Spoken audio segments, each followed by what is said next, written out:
Good morning, welcome to my channel PN wall. আর আমি আজকে সকাল সকাল ভিডিওটা স্টার্ট করে দিলাম। আজকে আমি ডেলি কী করি সেটাই আপনাদের সামনে তুলে ধরছি ছোট্ট করে। সবটা তো দেওয়া সম্ভব না। তা এখন ঘড়িতে বাজে 6:40। এখনই ট্রেন যাবে। আমি যেহেতু ট্রেনের সঙ্গে ক্যালকুলেট করে বলছি, কারণ ফোন তো আমার হাতে, ক্যামেরায় ভিডিও হচ্ছে। তো আজকে দিনটা এখান থেকে শুরু করলাম। সকালটা দেখুন আমাদের গ্রামের পরিবেশটা কতটা সুন্দর। এই সকালবেলা আর এই রাস্তা দিয়েই আমি এখন মর্নিং ওয়াক করছি। এই দেখুন, আপনাদের যে সঙ্গে বলছিলাম, কথা শেষ হতে না হতেই ট্রেন ঢুকছে। ট্রেন ঢুকছে না, সিগন্যাল পড়ে গেছে, ও তো দাঁড়াবে। এই যে ট্রেন, এইটা দেখেই আমি বুঝতে পারলাম এখন কটা বাজে।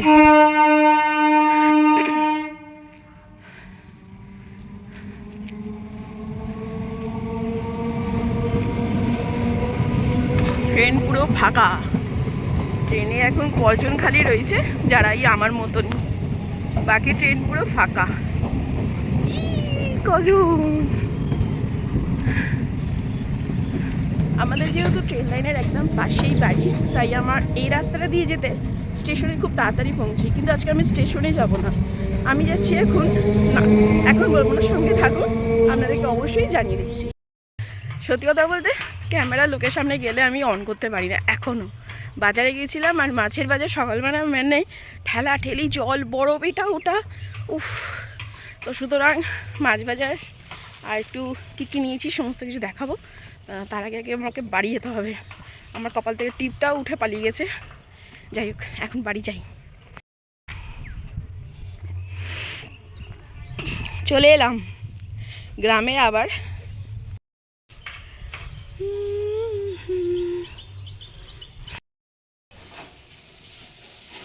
আমি তো বাজার থেকে এসে আর কথা বলতেই পারিনি, মানে ফ্রেশ হয়ে কোনো রকমে টাইম হয়ে গেছে। স্কুলের টিফিন রান্না, আর এখানে সবজি দিয়ে এরকম ইয়ামি করে ম্যাগি হচ্ছে। এখানে ভাত হয়ে গেছে, আর চিংড়ি মাছ কটায় বেছে রেখেছি, বাকি দুটো পড়ে আছে, ওগুলো পরে করবো। এটা ভাত হয়েও এলো। এই ভাত আর চিংড়ি মাছ আলু সিদ্ধ দিয়েছি, দিয়ে মেয়ে খেয়ে চলে যাবে, তারপর রান্না হবে। ততক্ষণ সঙ্গে থাকবে। এই হচ্ছে বসার সময়, তাও কথা বলার সময় এখনো হয়নি।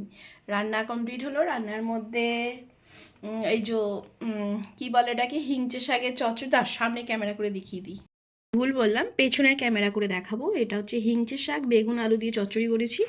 আর এই যে যেটা বললাম চিংড়ি মাছ, এটার কালিয়া করেছি, যা হোক করে, মানে যাতে ও খেতে পারে সেইভাবে। আর ভাত বেড়ে দেবো, এখন চান করতে গেছে, এটাই বেড়ে দেবো। আর এটা ওই ম্যাগি, আজকে আমি এটাই খেয়ে নেবো, অন্য কিছু আর বানাতে পারিনি, ম্যাগিটা খেয়ে। আর এখানে তো ভাত হয়েই গেছে, ভাতে আলু সিদ্ধ দেওয়া আছে। মানে এটা আমি এমার্জেন্সির জন্য দিয়ে রাখি, যাতে যদি তরকারি না হয়ে উঠতে পারে তাহলে ঘি দিয়েও খেয়ে নিতে পারে। এই আসলে এগুলো গাছের তেঁতুল, এগুলো আজকে উদ্ধার করতে হবে। একটু নষ্ট হয়ে যাচ্ছে তেঁতুলগুলো উদ্ধার করতে হবে। এখানে মাছগুলো পড়ে আছে, মাছগুলো বাজবো। আর এই আমি একা খাবো বলে এই এক টুকরো লাউ দিই অনেক লাউ চিংড়ি করবো। আর কি সব এগুলো গোছানোর বাকি আছে, এগুলো গোছাতে হবে। এখানে শাকটা হয়ে আছে কোনো রকমে মেয়েকে দিয়ে, আর বাকিটা নামিয়ে করাটা, এইসব কাজগুলো। মুখে একটু মৌরি নিলাম, মৌরি খাওয়া শুনেছি খুবই ভালো। মৌরি যদি একটু মুখে রেখে আস্তে আস্তে করে চিবি চিবি রসটা খাওয়া হয়, ওর উদ্গুণ আছে।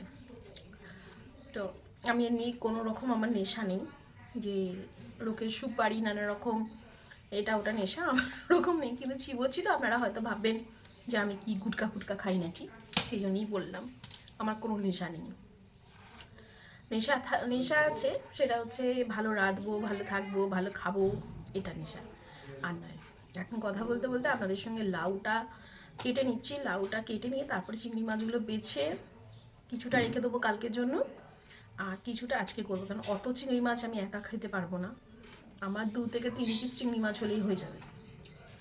আর লাউ কালকে কিনে এনেছিলাম বাজার থেকে, একটা লাউ 15 টাকা দাম নিয়েছে, কিন্তু ওটা রেখে রেখে আমার এখন যা আছে আরও 2 দিন হয়ে যাবে। কিন্তু রোজ লাউ খেতে অত ভাল লাগে না। আর লাউটা খাওয়া খুবই উপকার, যেহেতু যাদের পায়ের প্রবলেম আছে, মানে হাঁটুর প্রবলেম আছে, ব্যথা আছে পায়েতে, তারা তো লাউ যদি খেতে পারে খুব ভালো, তবে এই লাউ চিংড়ি করে নয়। যাই হোক, তো এরকমভাবেই আমার সারাদিনটা কাটে। আর কখনো কখনো একা একা থাকলে একদমই ভাল লাগে না, তো কি করা যাবে, তাহলে কি বাজার থেকে লোক কিনে নিয়ে আসবো নাকি কথা বলার জন্য? আর কথা বলা মানেই হচ্ছে গল্প, গল্প মানেই আধা সত্যি আর্ধেক মিথ্যে। তো গল্প আমি সেরকমভাবে ভালোবাসি না। হ্যাঁ, এই ক্যামেরা অন করে ফেললাম, নিজের লাইফ স্টোরিটা একটু শোনালাম, আপনারা আছেন কমেন্ট করবেন, তাতে রিপ্লাই দেবো, এইটাই আমার কাছে গল্প, আর কিছু নয়। যাই হোক, এখন ভিডিওটা বড় হয়ে যাবে যদি এখন অন করে রেখে দিই। কাজগুলো করে নিই, আবার আপনাদের সামনে আসছি। স্নান হয়ে গেছে, আর স্নান করে যেটা প্রথম কাজ সেটা হচ্ছে ভগবানকে সেবা দেওয়া। ভগবানকে সেবাও দিয়ে দিয়েছি, আর এরপর ভগবানকে সেবা দিয়ে দিলাম। এইবার যেটা সব থেকে আগে করতে হবে সেটা আমাদের নিজেদের খেতে হবে। তো খাওয়ার জন্য রান্না তো আমি কমপ্লিট, মানে কি কি হচ্ছে সেরকম কিছু দেখাতে পারিনি। তো এবার ফাইনালি রান্নাও হয়ে গেছে, রান্নাতে খেতেও বসবো। এবার কি খাবো সেটা আপনাদের সঙ্গে শেয়ার করে দিই একবার।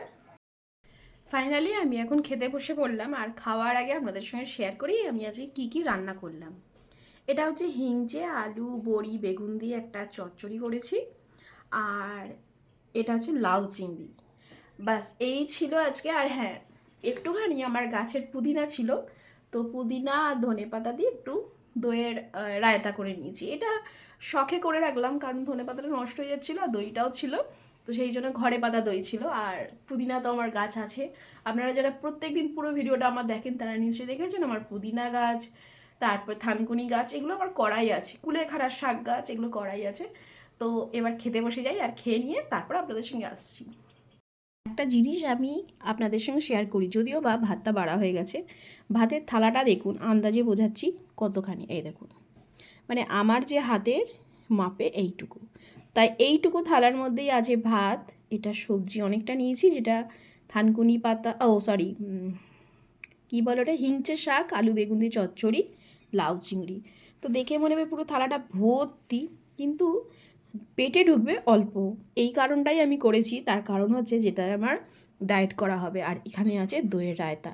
চলুন তাহলে আজকে এই দিয়েই দুপুরের লাঞ্চটা কমপ্লিট করি। ফাইনালি তো খাওয়া হয়ে গেল, কিন্তু খাওয়ার পর এখন মনে হচ্ছে যে মেয়েটা ঠিকঠাক স্কুলে টিফিন খেলো কি না, খাওয়ার পছন্দ হলো কি না, কোনো অসুবিধা হলো কি না। সামনে থেকে বসে খাওয়ানোটা আর আড়ালে একরকম খাওয়া, দুটোর মধ্যে তো পার্থক্য আছে। আর এইগুলো আমার মনে হয় আমার মতো সব মায়েরই কম বেশি হয়ে থাকে, তাই না? যাই হোক, কথা হচ্ছে এবার আমি যাতে ও খেতে পারে তার জন্য একটু টিফিন বানিয়ে রেডি করে রেখে দিই। মানে ও আসার আধ ঘন্টা আগে স্টার্ট করবো, কিন্তু এখন থেকে রেডি করে রাখি। এই হয়, মানে সংসারে যারা থাকে, সংসারে থেকে থেকে কিন্তু কোনো কাজ শেষ বা হয়ে গেল এটা বোধহয় হয় না।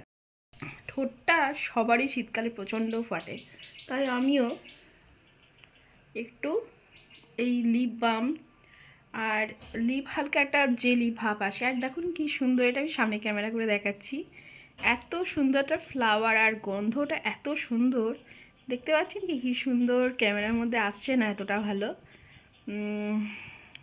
যতটা ভালো এখান থেকে দেখে মনে হচ্ছে। এত সুন্দর এই লিপস্টিকটা, দাঁড়ান দেখাচ্ছি। যদি খুব ভালো করে দেখাই তাহলে এটা হচ্ছে এরকম, আর এই যে ফ্লাওয়ারটা দেখাতে পাচ্ছি, এই যে, আর এটার এই যে কি সুন্দর না, কতটা সুন্দর লাগছে, খুব সুন্দর না দেখতে, আমার তো ভীষণ ভাল লাগে এটা দেখতে। এই যে ফুল একটা ফ্লাওয়ার, আর গন্ধটাও খুব সুন্দর, দারুণ দেখতে। আর এর ক্যাপিংটা আসছে এরকম, দেখতে হবে ঠিক এরকম। এটা যদি আপনারা নিতে চান অবশ্যই কিন্তু জানাবেন, আমি তাহলে জানিয়ে দেবো এটা কোত্থেকে পাবেন আর কত দাম। ভালো, এটা খুবই ভালো, আমি তো আজকে 1 বছর হলো ইউজ করছি, খুবই ভালো এটা। আর এটা লাগানোর পর মানে ঠোঁটটা একদম সফট থাকে, যে শুকনো ভাবটা যা ফেটে যাওয়া এরকম ব্যাপারটা নয়, আর হালকা একটা গ্লোজি ব্যাপারটা থাকে, মানে বেশ শাইন আসে একটা, কোনো রকম সেরকম কালার বা তারপরে যে শুকনো হয়ে গিয়ে ফেটে যাবে এরকম তো মোটেও নয়, বেশ ভালো। এটা একটা গ্লিসারিন মতো একটা বেশ সফট জিনিসটা আছে, ভালো, খুবই ভালো। দেখে নিই রান্নাঘরে কী আছে আর কি টিফিনে দেওয়া যায়, এটা হচ্ছে বড় কথা। তো প্রথমে একটু আটা মেখে রুটি করি, আর তারপরে দেখি কি করা যায়, মানে এসে যাতে খেতে পারে। আর ওই রুটি শুকনো খেতে একদমই চায় না, গরম গরম রুটি বাটার ফাটার দিয়ে ঘি ফি লাগিয়ে দিলে তখন যে কোনো একটা সবজি দিয়ে হয়তো খেয়ে নিল, মনের মতো সবজি হলে। দেখুন কী খাবে সেটা হচ্ছে ব্যাপার, দেখা যাক কী খাওয়াই। এখানে একটু আটা আমি নিয়ে নিয়েছি, রুটি করব, আর দেখি কি সবজি আছে। এইবার সবজিটা দেখি কি সবজি রান্না করা যায়, অনেক কিছুই আছে, দেখি তা। বাইরেটা হচ্ছে জয়েন্ট ফ্যামিলি আমাদের, মানে বাড়িটা। আর বাড়িতে অনেক আপনার ব্যাকগ্রাউন্ডে আওয়াজ শুনতে পাবেন, ফোন বাজছে, গান শুনছে, গান হচ্ছে। তো সেই জন্য আমি নিয়ে চলে এলাম ছাদে, আর এখানে ভয়েস দেবো না। আটাটা রোদে মাখবো বসে, রোদ প্রায় নেই বললেই চলে। একটু রোদে বসে আটাটা মেখে নিই, তারপর আবার নিচের ঘরেতে গিয়ে কথা বলবো। ছাদে এখন চলে এসেছি একটু রোদ পোহাতে, রোদটা আর একটুখানি হলেই চলে যেত, সেই জন্য একদম রোদে বসে আগে একটু সেঁকে নিই। আর রোদ খুব প্রয়োজন শরীরটায় না, রোদ খুব লাগানোর প্রয়োজন আছে, সেই জন্য একটু ছাদে বসে পড়লাম। আর এখানে বসে বসে একটু আটাটা মেখে নেবো। নেওয়ার পর ভাবলাম যে প্ল্যানিংও এলো এই রোদ লাগাতে গিয়ে, মনে পড়ে গেল আলু সিদ্ধ আছে একটু, তো আর ওই যে দইয়ের রায়তাটা বানিয়েছিলাম ওটাও আছে, তাহলে একটু আলুর পরোটা বানিয়ে দিই। সব কিছুই আছে, আলুর পরোটা বানিয়ে দেবো, অল্প তেলের মধ্যে হয়ে যাবে, ঝামেলা ছাড়াই। আলু সেদ্ধটাও আছে, আর রায়তা দিয়ে ভালোই লাগবে খেতে। আচার আছে, পেঁয়াজ কেটে দেবো, একটু শসা দেবো, হয়ে যাবে। আর সেটাই বানিয়ে নিই, একটুখানি বসি, 5 মিনিট বসেই মাখতে শুরু করে দেবো। আটা এখানে মাখা হয়ে গেল আমার, রোদও চলে গেল, আমার চুলও শুকিয়ে গেল, রোদ পানো হয়ে গেল। এবার দিচ্ছি যাই গিয়ে মেয়ের জন্য আগে বানাবো টিফিনটা। বানিয়ে খুব ঘুম ঘুম পাচ্ছে, সেই ভোরে উঠেছি, ভোর থেকে কন্টিনিউ কাজ করে যাচ্ছি। তো চোখ মুখ একদম দেখে বোঝা ঘুমে টলছে। রোদ পড়তে, তো শীতের মধ্যে রোদ পড়লে যেন ঘুম আমার নিয়ে চলে আসে। সেই জন্য এবার নিচে যাই, গিয়ে একটু ঘুমানো যায় কিনা দেখি। দুপুরবেলা একটু ঘুমিয়ে গেছিলাম, ভোরবেলা ওঠা তো, এখন 4:30 বেশি হয়ে গেছে। 4:30 তো আমার মেয়ে স্কুল ছুটি হয়, তো এই যে মেয়েও চলে এসেছে, ওর কাজ ফোন ঘাটা। চলো উঠে পড়ি, উঠে যাই, একটা ভালো জায়গায় যাওয়ার আছে, একটু ঘুরবো তোমাদের করে সাথে নিয়ে। চলো উঠে পড়ি, কি ঠান্ডা। আমরা মেলায় এলাম, কিন্তু মেলা আজকে শেষ। মিস জোজো আসছে, আর এই মেলা এখানেই শেষ। আপনাদের তবু একটু দেখাচ্ছি ভাঙা মেলা আজকে। আমার এটাই হয় বারবার কপালে, যেটাই চাই সব করে সেটাই হয় না। ভাঙা মেলা, তবু যত পাবলিক রয়েছে বেশ ভালোই ভিড় হয়ে আছে, কারণ হচ্ছে আজকে মিস জোজো আসছেন আমাদেরই তারকেশ্বরে। আর এই আনন্দেতে আমি একটু ঘুরে নিলাম। আর এখানেতে সবশেষে মেলাতে আমরা একটা পিৎজা নিয়েই বাড়ি চলে গেলাম। ভিডিওটা এখানেই শেষ করলাম। সবাই ভালো থাকবেন, সুস্থ থাকবেন, টাটা।